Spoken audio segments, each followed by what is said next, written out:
Mga idol at kabayan, Houthi sa Yemen binomba ng Amerika at United Kingdom. Sumuporta naman ang Australia, Bahrain, Canada at Netherlands sa opensiba laban sa Houthi sa Yemen. Ganito kalakas maningil ang Amerika at United Kingdom. Gumamit sa ito ng mga fighter jets upang maghulog ng mga bomba. Kung kayo ang tatanungin mga kabayan, tama lang ba ang ginawa ng Amerika at mga kaalyado nito laban sa Houthi? Dahil sa pangyayaring ito, inilagay ng Amerika ang kanilang air defense system tulad ng Patriot surface or missile system at missiles at sira sa mga base militar nito sa gitnang silangan.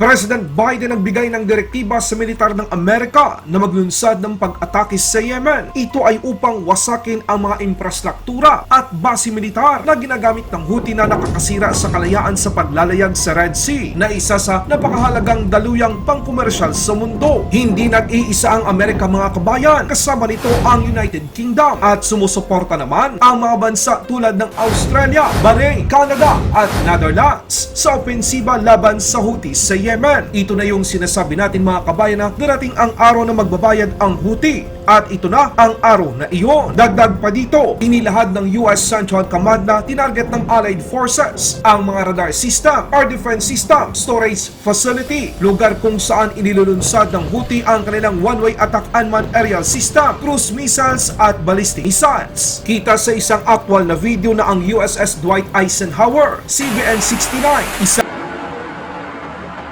Dagdag pa dito mga kabayan ang isang USS Florida SSGN-728, isang Ohio-class cruise missile submarine na nasa Red Sea ay iniulat na lumahok din sa pag-atake. Naglunsad ito ng mga Tomahawk missile strike ngayong gabi laban sa Houthi terrorist group sa Western Yemen. Sa panig naman ng United Kingdom, naglunsad ito ng mga fighter jets tulad ng Typhoon. Kitang-kita ang paglunsad ng 4 na fighter jets nito at isang refueling aircraft mula sa paliparan ng Cyprus.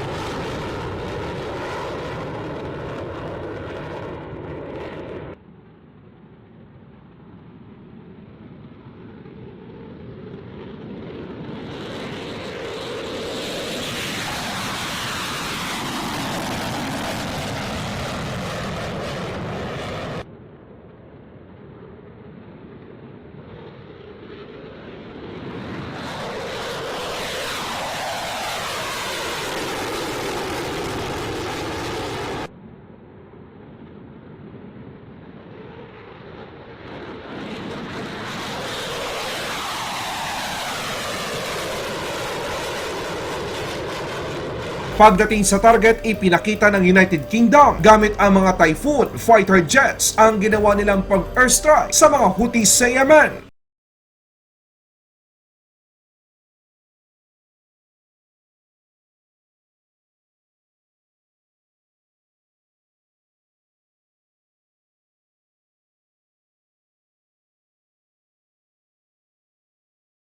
Ayon sa source, hindi bababa sa 100 precision guided munitions tulad ng Tomahawk land attack cruise missiles at AGM-88 air-to-surface anti-radiation missile ang ginamit ng Amerika. Ayon sa US Central Command Commander General Michael Eric Kurilla, ang iligal at mapanganib na mga hakbang ng Houthi ay hindi ito tolerate ng Amerika at dapat silang magbayad. Ayon sa Amerika, 27 pag-atake ng Houthi na ang kanilang naitala kung saan apektado na ang nasa 50 mga bansa. Dahil dito, 2,000 mga barko naman ang puwersahang nagbago ng kanilang ruta upang umiwas sa ginawang pag-atake ng Houthi sa Red Sea. Dahil sa pangyayaring ito, inilagay ng Amerika ang kanilang air defense system tulad ng Patriot surface or missile system, THAAD missiles at sira sa mga base militar nito sa Middle East tulad ng Iraq, Saudi Arabia, Qatar, United Arab Emirates at Kuwait sa pinakamataas na alerto bilang paghahanda sa anumang posibleng pag-atake ng Houthi, Iran Revolutionary Guard Corps at Hezbollah.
Laban Pinas.